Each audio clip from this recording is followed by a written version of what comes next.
Urusi na Korea Kaskazini zimejihusisha katika ushirikiano usio halali wa kijeshi, ikiwa ni pamoja na uhamisho wa silaha wa hadi makombora milioni 9 na takribani makombora 100 balistiki mwaka 2024.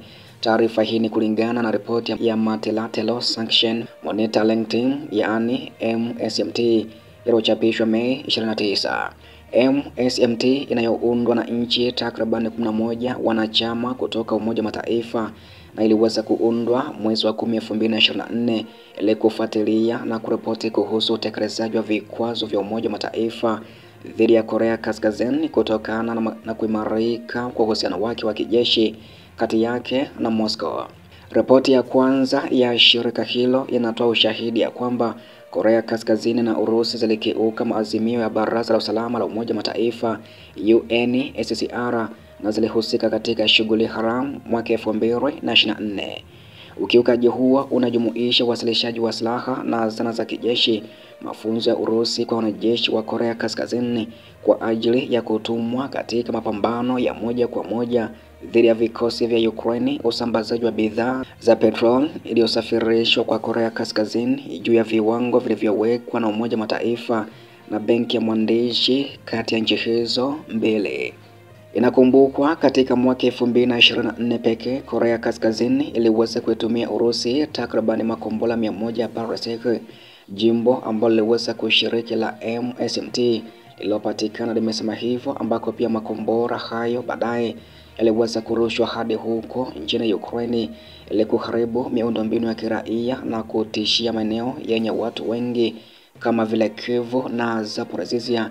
Ripoti hiyo imeeleza hivyo, ambako meli zenye bendera ya Urusi ziliwasilisha raundi milioni 9 za silaha mchanganyiko na risasi nyingi za kurusha roketi kutoka Korea Kaskazini hadi huko nchini Urusi katika usafirishaji wa 49 kuanzia mwezi Januari hadi mwezi Desemba ya mwaka 2024, ambapo shehena hiyo ilitumwa kutoka bandari za mashariki ya mbali ya Urusi hadi maghala ya kuhifadhia risasi kusini magharibi mwa Urusi ili kutumika katika vita kamili dhidi ya Ukraine. Data ya program huria iliyokaguliwa na Open Source Center OSCE inaonyesha kuwa meli za Urusi ziliwasilisha kati ya risasi milioni 4.2 na milioni 5.8 za milimita 122 na risasi za milimita 152 kati ya mwezi Agosti ya mwaka 2023 hadi Machi 2025. Ripoti hiyo pia ilithibitisha kuwa Korea Kaskazini ilituma zaidi ya wanajeshi 11,000 katika eneo la Kursk huko nchini Urusi kwa ajili ya mafunzo na operesheni za kupambana dhidi ya wanajeshi wa Ukraine. Kulingana na MSMT, aina hizo za ushirikiano haramu zilichangia uwezo wa Moscow kuongeza mashambulizi yake ya makombora dhidi ya miji ya Ukraine, ikiwa ni pamoja na migomo iliyoweza kulengwa dhidi ya miundombinu muhimu ya kiraia.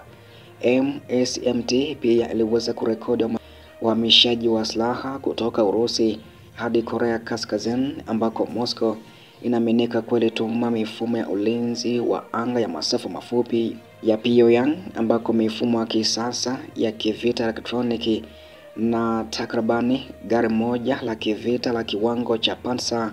Ripoti hiyo imesema hivyo. Urusi ilitoa usaidizi wa ziada kwa mpango wa maendeleo ya makombora ya balistiki ya Korea Kaskazini na kusababisha uboreshaji wa utendaji wa mwongozo wa kombora, na serikali inayoshiriki ya MSMT imesema hivyo.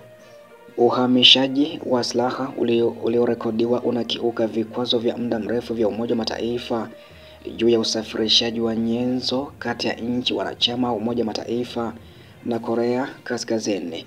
Inasemekana ya kwamba Korea Kaskazini ilianza kuipatia Urusi silaha mwaka 2023, ambako kuhusika kwa Pyongyang katika mzozo huo kuliongezeka mnamo mwaka 2024 wakati maelfu ya wanajeshi wa Korea Kaskazini walipotumwa kwenye mpaka wa magharibi mwa Urusi. Kutumwa kwa wanajeshi hao kulikuja miezi kadhaa baada ya mataifa hao mawili kuweka saini ya mkataba wa ulinzi mwezi Juni mwaka uliopita unaohitaji taifa lolote kutoa usaidizi wa kijeshi kwa lingine iwapo shambulio litatokea baina mwa nchi hizo. Licha ya hayo, Korea Kaskazini ilikubali tu hadharani kuhusika kwake katika vita vya Urusi dhidi ya Ukraine mwishoni mwa mwezi wa 4 mwaka 2025, ambako kiongozi wa Korea Kaskazini Bwana Kim Jong-un alisema mwezi Mei ya kwamba ushiriki wa nchi yake katika vita hivyo ulikuwa sehemu ya ujumbe mtakatifu. Siku za hivi karibuni pia kumeshuhudiwa kuongezeka kwa mashambulizi ya anga ya Urusi dhidi ya Ukraine kwa siku 3 mfululizo, ambako Moscow ilishambulia miji kote Ukraine kwa drones na makombora, ikiwa ni pamoja na yale ya Barosek.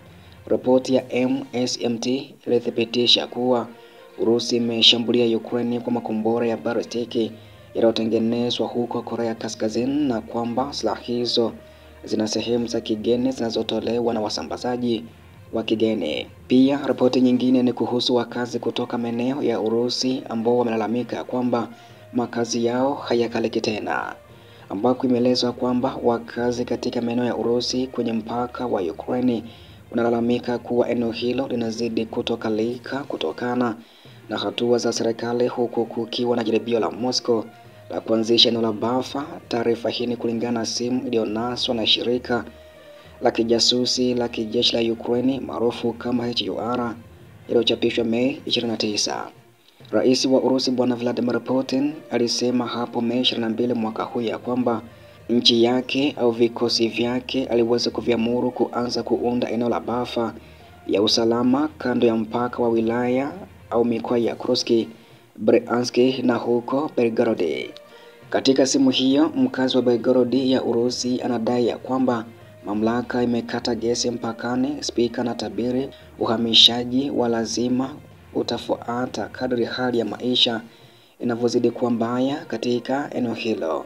Kwa kifupi, ni wazi ya kwamba watamfukuza kila mtu nje ya maeneo hayo ya mpaka na kuunda eneo la kijivu. Mtu huyo ambaye hajatambuliwa amesema hivyo.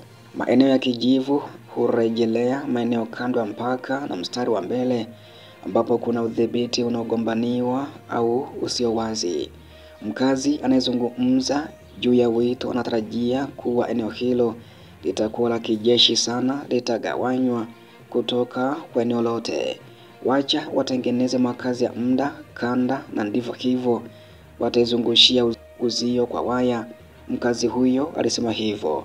Wilaya ya mkoa wa Belgorod wa Urusi unaopakana na mkoa wa Sami, Kharkiv na Luhansk za huko Ukraine hutumiwa mara kwa mara kama eneo la kufanyia mashambulizi ya Urusi katika eneo la Ukraine, ambako maafisa wa Urusi pia wameshutumu Kyiv kwa kuanzisha mgomo mara kwa mara katika eneo hilo na mji wa Belgorod tangu vita hivyo kuanza mwaka 2022.